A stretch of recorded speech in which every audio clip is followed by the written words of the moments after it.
Hi, ഞാൻ ലക്ഷ്മി കൃഷ്ണൻ, ഒരു skin care enthusiast ആണ്. ഇത് നമ്മുടെ ട്യൂസ്ഡേയിലെ Q&A ആണ്. ഇന്ന് നമ്മൾ പ്രധാനമായിട്ട് സംസാരിക്കുന്ന 3 കാര്യങ്ങളെ പറ്റിയിട്ടാണ്. ഒന്നെന്ന് വെച്ചാൽ എന്താണ് കെമിക്കൽ പീല്, അത് എത്ര ഏജിലൊക്കെ സ്റ്റാർട്ട് ചെയ്യാന്നുള്ളതിനൊക്കെ പറ്റിയിട്ട്. 2, നമ്മുടെ മൗത്തിന് ചുറ്റും വരുന്ന ആ ഒരു ഹൈപ്പർ പിഗ്മെന്റേഷൻ ഇല്ലേ, അത് എന്തുകൊണ്ട് വരുന്നു, എങ്ങനെ മാറ്റാം എന്നുള്ളതിനെ പറ്റിയിട്ട്. 3 എന്ന് വെച്ചാൽ പർജിങ്, അതായത് ചില സ്കിൻ കെയർ പ്രൊഡക്ട്സ് യൂസ് ചെയ്യുമ്പോൾ നമ്മുടെ മുഖത്ത് ഒരുപാട് കുരുക്കൾ വരത്തില്ലേ, അതിനെയൊക്കെ പറ്റിയിട്ട്. പക്ഷെ ഞാൻ ആദ്യമായിട്ടാണ് കാണുന്നതെങ്കിൽ ചാനൽ സബ്സ്ക്രൈബ് ചെയ്യുക, കണ്ടിട്ട് സബ്സ്ക്രൈബ് ചെയ്യാത്ത ആൾക്കാരാണെങ്കിൽ സബ്സ്ക്രൈബ് ചെയ്യുന്നതിനെ പറ്റി ഒന്ന് ആലോചിക്കുക. അപ്പൊ നമുക്ക് വീഡിയോയിലോട്ട് കിടക്കാം. ഫസ്റ്റ് ക്വസ്റ്റ്യൻ ആയിരുന്നു, ഇപ്പൊ കുറെ ടീനേജേഴ്സ് ഒക്കെ ചോദിച്ചൊരു ക്വസ്റ്റ്യൻ ഇൻസ്റ്റാഗ്രാമിലും യൂട്യൂബിലും ഒക്കെ ഉണ്ടായിരുന്നു. ചേച്ചി, കെമിക്കൽ പീൽ എത്ര ഏജിൽ സ്റ്റാർട്ട് ചെയ്യാം? ഞാൻ കെമിക്കൽ പീൽ ചെയ്തോട്ടെ എന്നൊക്കെ ഉള്ളതിനെ പറ്റിയിട്ട്. കെമിക്കൽ പീൽ എന്ന് വെച്ചാൽ ഹൈ കോൺസെൻട്രേഷനിൽ നമ്മുടെ AHAs, അതായത് glycolic acid, lactic acid, BHAs, salicylic acid ഒക്കെ അടങ്ങിയതാണ് നമ്മുടെ കെമിക്കൽ പീൽ. അത് 10% പോലെയല്ല, എബോ വരും 15%, 20% തൊട്ട് കംപ്ലീറ്റ്ലി രണ്ടും കൂടെ ഒരു രണ്ട് AHAs ഉം BHAs ഉം കൂടെ 30 വരെയും 25 വരെയൊക്കെയാണ് ഇപ്പൊ പീലിംഗ് സൊല്യൂഷൻസ് ഏറ്റവും ഹയർ കോൺസെൻട്രേഷനിൽ ഉള്ളത്.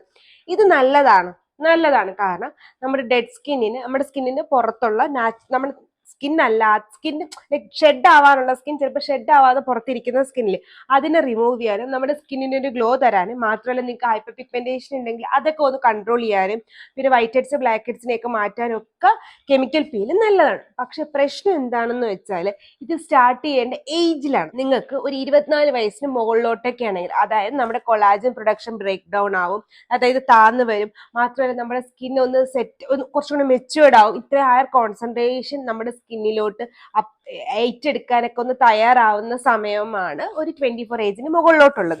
അപ്പൊ ആ ഏജ് തൊട്ട് വേണം നോർമലി നമ്മൾ കെമിക്കൽ പീലൊക്കെ ഒന്ന് സ്റ്റാർട്ട് ചെയ്യാൻ. അതും നിങ്ങളുടെ നല്ല ഓയിലി സ്കിൻ ആണെങ്കിൽ, അതല്ലെങ്കിൽ നിങ്ങൾക്ക് ഒരുപാട് ഹൈപ്പർ പിഗ്മെന്റേഷൻ ഉണ്ട്, നിങ്ങൾക്ക് നല്ല ഡൾ സ്കിന്നൊക്കെ ആണെങ്കിൽ, അല്ലെങ്കിൽ നിങ്ങൾക്ക് ഒരു ഗ്ലോ നിങ്ങൾ സ്കിൻ കെയർ ചെയ്തിട്ട് കിട്ടുന്നില്ല എന്നുണ്ടെങ്കിൽ ഒക്കെയാണ് നമ്മൾ കൂടുതലും കെമിക്കൽ പീൽ ചെയ്യുന്നത്. നിങ്ങളുടെ ഇതൊരു നോർമൽ സ്കിന്നാണ്, നിങ്ങൾക്ക് പ്രത്യേകിച്ച് ഒരു സ്കിൻ കൺസേണും ഇല്ല, നിങ്ങൾക്ക് അധികം ഡെഡ് സ്കിൻ അക്യുമുലേഷൻ ഒന്നും ഇല്ല എന്നുണ്ടെങ്കിൽ നിങ്ങൾക്ക് കെമിക്കൽ പീൽ ആവശ്യം 24 വയസ്സിൽ പോലും ഇല്ല. കാരണം ഗോഡ് ഗിഫ്റ്റഡ് ആയിട്ടുള്ള ചില പേഴ്സണാലിറ്റീസ്, ഇപ്പൊ ഞാൻ പേഴ്സണായിട്ടുള്ള എന്റെ ഭാവിക്കൊന്നും എന്റേത് മൂത്താണ്, പക്ഷെ പുള്ളിക്കാരിക്കൊന്നും കെമിക്കൽ പീലിന്റെ ആവശ്യമില്ല. കാരണം നാച്ചുറലി അവർക്ക് ഷെഡ് ആയിട്ട് പോകുന്നു. പക്ഷെ ഞാൻ 3 ആഴ്ചയിൽ 4 ആഴ്ചയൊക്കെ ആകുമ്പോഴത്തേക്ക് ഞാൻ കെമിക്കൽ പീൽ ചെയ്തില്ലെങ്കിൽ എന്റെ സ്കിൻ ഭയങ്കര ഡൾ ആവുകയും ചെയ്യും.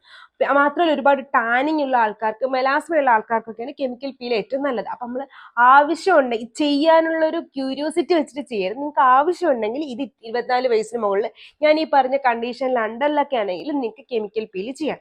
ടീനേജേഴ്സ്, അതായത് ഒരു 18 ഏജ് വരെയുള്ള, അല്ലെങ്കിൽ 18 to 24 ഏജിനൊക്കെ ഇടയിലുള്ള ആൾക്കാർ തൽക്കാലത്തേക്ക് കെമിക്കൽ പീലിനെ പറ്റി ആലോചിക്കാതിരിക്കുന്നതാണ് ഏറ്റവും സേഫ്. നിങ്ങൾക്ക് എന്താ സേഫ് എന്ന് വെച്ചാൽ നിങ്ങളുടെ കൺസേൺ എന്താണെന്ന് ഫസ്റ്റ് മനസ്സിലാക്കുക. നിങ്ങൾക്ക് ഓയിലി സ്കിൻ ആണെങ്കിൽ നിങ്ങൾക്ക് ഒന്നുകിൽ daily salicylic acid face wash use ചെയ്യാം. അത് മാത്രമല്ല നിങ്ങൾക്ക് വീക്കിലി ഒരു പ്രാവശ്യം 2 പ്രാവശ്യം സാലിസിലിക് ആസിഡ് സെറം കൂടി യൂസ് ചെയ്ത് കഴിഞ്ഞാൽ നിങ്ങൾക്ക് ഡെഡ് സ്കിന്ന് റിമൂവ് ആവും, നിങ്ങളുടെ സ്കിൻ കൺസേണും മാറും. മാത്രമല്ല നിങ്ങൾ ഇങ്ങനെ തന്നെ ടീനേജിലെ പ്രിപ്പയർഡ് ആയിട്ട് പോവുകയാണെങ്കിൽ നിങ്ങൾക്ക് 24-ൽ ചിലപ്പോൾ കെമിക്കൽ പീലിന്റെ ആവശ്യം പോലും വരാൻ പോകുന്നില്ല. രണ്ടാമത്തത്, നിങ്ങളുടേത് ഒരു ഡ്രൈ സ്കിൻ ആണ്, അതല്ലെങ്കിൽ നിങ്ങൾക്ക് ഒന്ന് ഹൈപ്പർ പിഗ്മെന്റേഷനോ അല്ലെങ്കിൽ നിങ്ങൾക്ക് മൈൽഡ് ആയിട്ട് എക്സ്ഫോളിയേഷൻ ഡെയിലി വേണമെങ്കിൽ നിങ്ങൾക്ക് ഗ്ലൈക്കോളിക് ആസിഡ് യൂസ് ചെയ്യാം. പിന്നെ നിങ്ങൾക്ക് വീക്കിലി ഒരു മൈൽഡ് എക്സ്ഫോളിയേഷൻ വേണമെങ്കിൽ നിങ്ങൾക്ക് ലാക്ടിക് ആസിഡ് യൂസ് ചെയ്യാം. സാലിസിലിക് ആസിഡിനെയും ഗ്ലൈക്കോളിക് ആസിഡിനെയും കമ്പയർ ചെയ്യുമ്പോൾ ലാക്ടിക് ആസിഡ് ആണ് ഏറ്റവും ജെന്റിൽ ആയിട്ടുള്ള ഒരു കെമിക്കൽ എക്സ്ഫോളിയേറ്റിംഗ് ഏജന്റ്. അപ്പൊ നിങ്ങൾക്ക് വേണമെങ്കിൽ അത് യൂസ് ചെയ്യാം. ഇപ്പൊ ടീനേജേഴ്സിനും അല്ലെങ്കിൽ ഒക്കെ വരുന്ന ഒരു പ്രശ്നമാണ് ടാനിങ് വരുന്നത്. അങ്ങനെയാണെങ്കിൽ നിങ്ങൾക്ക് ദ ഓർഡിനറിയുടെ ലാക്ടിക് ആസിഡ് സൊല്യൂഷൻ ഉണ്ട്, ഡോക്ടർ ഷേത്തിൽ ലാക്ടിക് ആസിഡ് പീൽസ് ഉണ്ട്. അങ്ങനെ ഏതെങ്കിലും ഒരു ലാക്ടിക് ആസിഡ് വാങ്ങിച്ചിട്ടുണ്ടെങ്കിൽ സുഗന്ധയിലും ഒക്കെ ലാക്ടിക് ആസിഡിന്റെ സെറം അവൈലബിൾ ആണ്. അങ്ങനെ ഒരു ലാക്ടിക് ആസിഡ് വാങ്ങിയിട്ട് നിങ്ങൾ വീക്ക്ലി വൺസ് യൂസ് ചെയ്ത് കഴിഞ്ഞാൽ നിങ്ങൾക്ക് എക്സ്ഫോളിയേഷനും നടക്കും, അത്യാവശ്യം നിങ്ങൾക്കുള്ള ഹൈപ്പർ പിഗ്മെന്റേഷനെയൊക്കെ ഒന്ന് കൺട്രോൾ ചെയ്യാനും സാൻടാൻ മാറ്റി ഹൈപ്പർ പിഗ്മെന്റേഷൻ ഒന്ന് കൺട്രോൾ ചെയ്യാനും പറ്റും. പക്ഷെ ഇത് മാത്രം യൂസ് ചെയ്തുകൊണ്ട് ഹൈപ്പർ പിഗ്മെന്റേഷൻ മാറുമെന്ന് വെച്ചാൽ ഇതിന്റെ കൂടെ നിങ്ങൾ സൺസ്ക്രീനും ഒക്കെ യൂസ് ചെയ്യണം. ഓക്കെ, അപ്പോൾ നമ്മുടെ പീലിംഗ് സൊല്യൂഷൻ യൂസ് ചെയ്യാൻ പറ്റാത്ത ആൾക്കാർക്കുള്ള സൊല്യൂഷൻസ് പറഞ്ഞാലും ഇനി യൂസ് ചെയ്യേണ്ട ആൾക്കാർ ശ്രദ്ധിക്കേണ്ട കാര്യം, നിങ്ങൾ സൊല്യൂഷൻ യൂസ് ചെയ്യാൻ ഉദ്ദേശിക്കുന്നുണ്ടെങ്കിൽ മസ്റ്റ് ആയിട്ടും ഈ കുറച്ച് കാര്യങ്ങൾ ഉറപ്പായിട്ട് ഫോളോ ചെയ്യണം. അതല്ലെങ്കിൽ അതിന് ഒരുപാട് ബാഡ് എഫക്ട്സ് കിട്ടും. ഫസ്റ്റ്, സ്റ്റാർട്ടിങ്ങിൽ തന്നെ 20%, 30% ഒന്നും വാങ്ങിച്ച് യൂസ് ചെയ്യരുത്. ലോ കോൺസെൻട്രേഷൻ 10-15 പീലിംഗ് സൊല്യൂഷൻ ഒക്കെ പ്ലമ്മിലും ഡോക്ടർ ഷെയ്ത്തിലും ഒക്കെ അവൈലബിൾ ആണ്. അപ്പൊ അതൊക്കെ ഒന്ന് വാങ്ങി യൂസ് ചെയ്ത് നിങ്ങളുടെ സ്കിൻ ഒന്ന് പ്രിപ്പയർഡ് ആയ ശേഷം വാങ്ങിച്ചാൽ മതി. പിന്നെ ഒരു ബോട്ടിലൊക്കെ നമുക്ക് ഒരു 6 months ഒക്കെ എന്തായാലും യൂസ് ചെയ്യാൻ പറ്റും ഒരു ബോട്ടിൽ. പിന്നെ ഈവൻ ദോ അവർ നമുക്ക് ഡെയിലി വീക്കിലി 2 പ്രാവശ്യം യൂസ് ചെയ്യാൻ പറയുന്നുണ്ടെങ്കിലും ഒരു 30-35 ഏജിലുള്ള ആൾക്കാർക്കൊക്കെ വീക്കിലി യൂസ് ചെയ്താൽ മതി. ഇപ്പൊ എന്നെ കമ്പയർ ചെയ്യുകയാണെങ്കിൽ ഞാൻ എങ്ങനെയാണ് അത് വീക്കിലി 2 പ്രാവശ്യം യൂസ് ചെയ്യുന്നത് പറഞ്ഞുതരാം. ഞാൻ ചെയ്യാറുള്ളതെന്ന് വെച്ചാൽ ആഴ്ചയിൽ ഒരു ദിവസം അത് ഫുള്ള് ആവശ്യം ഡിസൈഡ് ക്വാണ്ടിറ്റിയിൽ ഫുള്ള് മുഖത്തിടും. പിന്നെ എന്റെ പ്രധാന കൺസേൺ വരുന്നതെന്ന് വെച്ചാൽ വൈറ്റ് ഹെഡ്സ് ആണ്. അത് മെയിൻ എനിക്ക് വരുന്നത് എന്റെ മൂക്കിന്റെ ഭാഗത്താണ്. എനിക്ക് താടിയിൽ ചിലപ്പോൾ ഇവിടെ അക്യുമുലേഷൻ വരും. അത് 3 ആഴ്ചയിൽ ഒരിക്കലൊക്കെ ചിലപ്പോൾ അക്യുമുലേഷൻ ഉണ്ടാവുള്ളൂ. എനിക്ക് മെയിൻ ആയിട്ട് വരുന്നത് ഇവിടെ. അത് ഒരുപാട് ഉണ്ടോ എന്ന് ചോദിച്ചാൽ പുറത്ത് ചിലപ്പോൾ കാണാൻ പറ്റില്ല. എനിക്ക് തൊടുമ്പോൾ ഒരു ചെറിയ രീതിയിൽ, അതും വൈറ്റ് ഹെഡ്സും ആയിരിക്കത്തില്ല, സെബേഷ്യസ് ഫിലമെന്റ്സ് ഒക്കെ ആയിരിക്കും. അപ്പൊ ഞാൻ യൂസ് ചെയ്യുന്ന ആ ഭാഗത്ത് മാത്രം കെമിക്കൽ പീൽ യൂസ് ചെയ്യും. ഒരാഴ്ച 2 പ്രാവശ്യം, ഒരു പ്രാവശ്യം ഞാൻ അവിടെ മാത്രമേ യൂസ് ചെയ്യും, ഒരു പ്രാവശ്യം ഫുൾ ഫേസിൽ യൂസ് ചെയ്യും.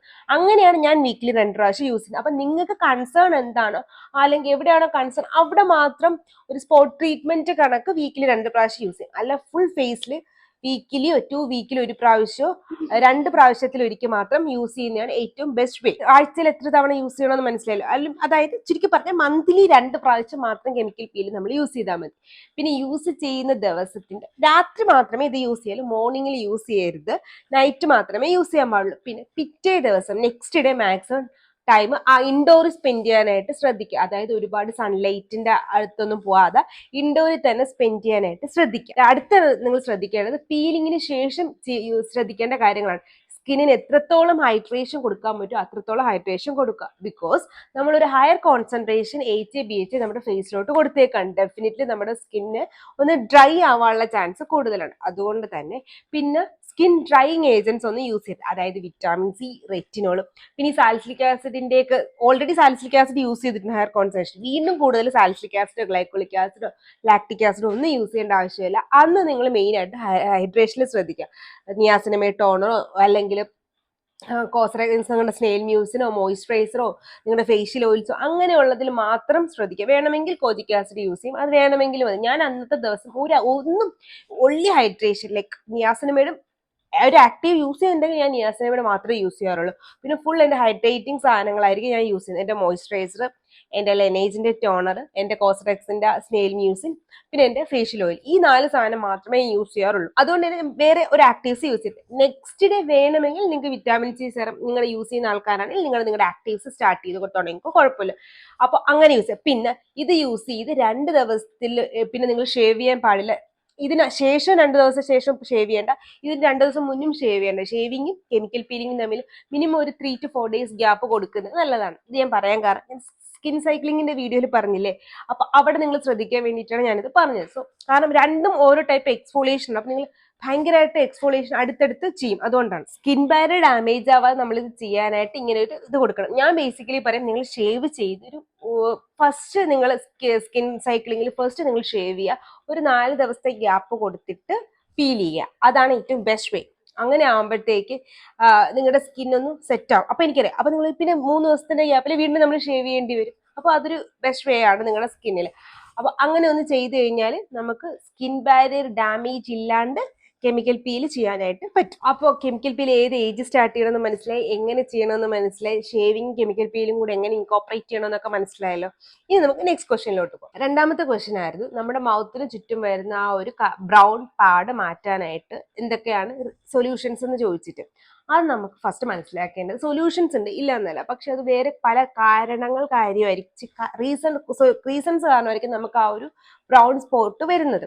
അപ്പൊ ആ റീസൺസ് കൂടെ മാറ്റിയാലേ നമ്മൾ ഈ കൊടുക്കുന്ന സൊല്യൂഷൻ കൊണ്ട് അർത്ഥമുള്ളൂ, അല്ലെങ്കിൽ നമുക്കത് വീണ്ടും വീണ്ടും വന്നുകൊണ്ടിരിക്കും. അപ്പൊ ഏതൊക്കെയാണ് ആ റീസൺസ് എന്ന് പറയുകയാണെങ്കിൽ, നിങ്ങളെ ഹോർമോണൽ ചേഞ്ച് കാരണം നമുക്കത് വരാം, അല്ലെങ്കിൽ നിങ്ങൾ കഴിക്കുന്ന മെഡിക്കേഷന്റെ സൈഡ് എഫക്ട്സ് കാരണം വരാം. 3 വെച്ചാൽ നമുക്ക് സ്മോക്കിംഗ് ഉണ്ടെങ്കിൽ അത് കാരണം വരാം. 4 മെലാസ്മ കാരണം വരാം, സൺ എക്സ്പോഷർ കാരണം വരാം, ന്യൂട്രീഷൻ ഡെഫിഷ്യൻസി കാരണം വരാം, സ്കിൻ ട്രോമ കാരണം വരാം, അതല്ലാന്നുണ്ടെങ്കിൽ പ്രഗ്നൻസിയുടെ സമയത്തുള്ള മെലാസ്മ കാരണം വരാം, അങ്ങനെ ഒരു പിന്നെ സ്കിൻ ഡിസീസസ് കാരണം, അതായത് ഡെർമറ്റൈറ്റിസ് കാരണം, ലൈക്കൻ പ്ലാന്റ്സ് കാരണം ഒക്കെ നമുക്ക് ഈ ഒരു ബ്രൗൺ സ്പോട്ട് വരാം. അപ്പൊ ഫസ്റ്റ് നിങ്ങളുടെ റീസൺ എന്താണെന്ന് മനസ്സിലാക്കാം, അതിനുശേഷം അതിന്റെ സൊല്യൂഷൻ കണ്ടുപിടിക്കുന്നതാണ് ബെസ്റ്റ് വേ. ഇനി നമുക്ക് ഏതൊക്കെ സൊല്യൂഷൻസ് ഏതൊക്കെയാന്ന് വെച്ചാൽ, നമുക്ക് നമ്മുടെ മെലാനിൻ പ്രൊഡക്ഷൻ കൺട്രോൾ ചെയ്യാൻ പറ്റുന്ന സിറംസ് യൂസ് ചെയ്യാന്നുള്ളതാണ്.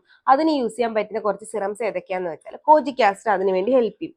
അതുപോലെ തന്നെ tranexamic acid, alpha arbutin, azelaic acid, glycolic acid ഒക്കെ ഇതിന് വേണ്ടി ഹെൽപ്പ് ചെയ്യുന്ന കുറച്ച് സിറംസ് ആണ്. അതിന്റെ കൂടെ നിങ്ങൾ സൺസ്ക്രീൻ മസ്റ്റ് ആയിട്ട് ഫോളോ അപ്പ് ചെയ്യുക. കാരണം സൺ എക്സ്പോഷർ വരും മെലാനിൻ പ്രൊഡക്ഷൻ കൂടും, അതായത് ടാനിങ് വരും. ടാനിങ് വരുമ്പോഴത്തേക്ക് ഈ ഒരു ഹൈപ്പർ പിഗ്മെന്റേഷന്റെ സ്ഥലത്ത് കുറച്ചും കൂടി ഇന്റൻസിറ്റി ആയിട്ട് നമുക്ക് ആ ഒരു കറുപ്പ് കൂടുതലായിട്ട് വരുന്നതായിട്ട് തോന്നും. സോ അത് കാരണം അതും കൂടെ ഒന്ന് കുറച്ച്, സൺസ്ക്രീനും കൂടെ യൂസ് ചെയ്ത് ആ ഒരു ഇന്റൻസിറ്റിയും കൂടെ കുറച്ച് കഴിഞ്ഞാൽ ഒരു പരിധി വരെ നമുക്ക് ഈ ഒരു ഹൈപ്പർ പിഗ്മെന്റേഷൻ കൺട്രോൾ ചെയ്യാൻ പറ്റും. ഈ ഏതൊക്കെയാണ് ഈ സിറംസിൽ ഏറ്റവും കോമൺ ആയിട്ട് നമ്മൾ യൂസ് ചെയ്യുന്നത് കോജിക് ആസിഡും ആൽഫ ആർബിറ്റിനും ആണ്. അതിന്റെ കൂടെ വീക്കിലി വൺസ് നിങ്ങൾ ഗ്ലൈക്കോളിക് ആസിഡും കൂടെ യൂസ് ചെയ്ത് കഴിഞ്ഞാൽ നമുക്ക് ഹൈപ്പർ പിഗ്മെന്റേഷൻ മാറ്റും. അല്ല നിങ്ങൾക്ക് വീക്കിലി ഗ്ലൈക്കോളിക് ആസിഡ് യൂസ് ചെയ്യണം, നിങ്ങൾക്ക് ഡെയിലി യൂസ് ചെയ്യണമെന്നുണ്ടെങ്കിൽ 1% ഗ്ലൈക്കോളിക് ആസിഡിന്റെ സിറംസ് യൂസ് ചെയ്യുക. 6% അതിന് എബോവ് ഡെയിലി യൂസ് ചെയ്യരുത്. നമ്മുടെ സ്കിൻ ബാരിയർ ഡാമേജ് ആവാനുള്ള സാധ്യത കൂടുതലാണ്. നിങ്ങൾക്ക് വിറ്റാമിൻ ഡെഫിഷ്യൻസി വരുന്നത് എവിടെയാണെന്ന് വെച്ചാൽ, നിങ്ങൾക്ക് വിറ്റാമിൻ B12 കുറവുള്ള സമയങ്ങളിലാണ് നമുക്ക് ഈ ഒരു ഹൈപ്പർ പിഗ്മെന്റേഷൻ വരുന്നത്. പിന്നെ നിങ്ങൾക്ക് എന്തെങ്കിലും സ്കിൻ ട്രോമ ഉണ്ടെങ്കിൽ, അതായത് നമ്മൾ ഈ തുടയ്ക്കുന്ന ശീലം കുറച്ച് അധികമായിട്ടുള്ള ആൾക്കാരാണെങ്കിൽ അവർക്ക് മൗത്തിന്റെ ഏരിയയിൽ മാത്രമല്ല നമ്മുടെ